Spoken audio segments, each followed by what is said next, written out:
सर्व सदस्य, प्रेक्षक वर्ग आणि पत्रकार. आज या बजेटच्या माध्यमातून माझा प्रश्न आहे की आपल्या बजेटमध्ये भूमिपुत्रांच्या आणि कष्टकऱ्यांच्या हक्काच्या घरासाठी व गावठाणातील पायाभूत सुविधासाठी विशेष अशी तरतूद का केली नाही?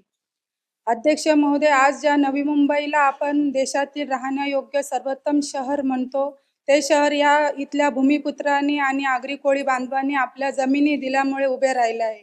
विकास झाला, मोठमोठ्या इमारती झाल्या, उभ्या राहिल्या, पण ज्याच्या जमिनीवर हे वैभव उभे आहे त्या मूळ गावठाणाच्या नशिबी आजही दुर्लक्षच का?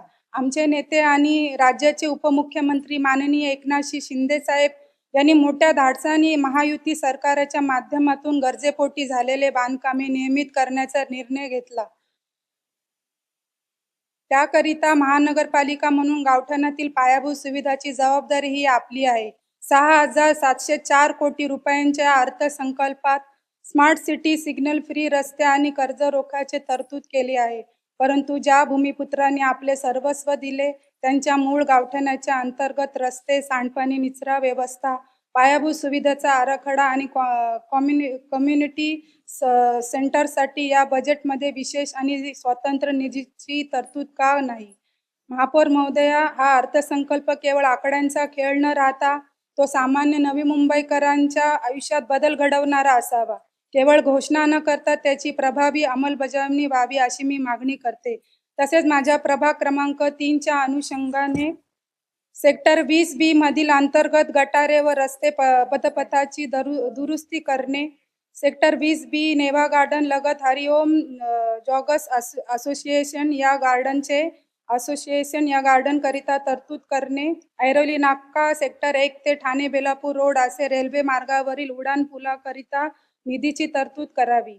ऐरोली नाका समतानगर परिसरातील तसेच सेक्टर 1A परिसरातील स्मॉल स्केल इंडस्ट्री अंतर्गत रस्त्याची TWT काँक्रिटीकरण करून सुधारणा करावी.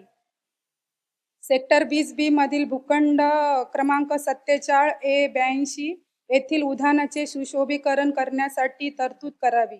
ऐरोली सेक्टर 1 गणपती तलाव सुशोभीकरणासाठी निधीची तरतूद करावी.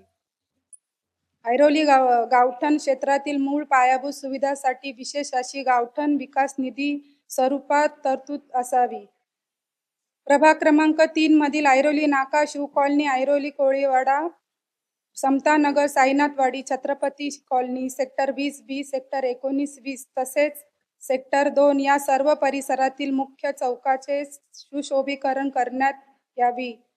नुकत्याच सादर झालेल्या अर्थसंकल्पात प्रभाग क्रमांक 3च्या विकासाच्या अनुषंगाने तसेच नागरिकांच्या अत्यावश्यक कामासाठी वरील उपरोक्त कामाचा या अर्थसंकल्पामध्ये समावेश करून निधीची तरतूद करावी ही विनंती आणि धन्यवाद.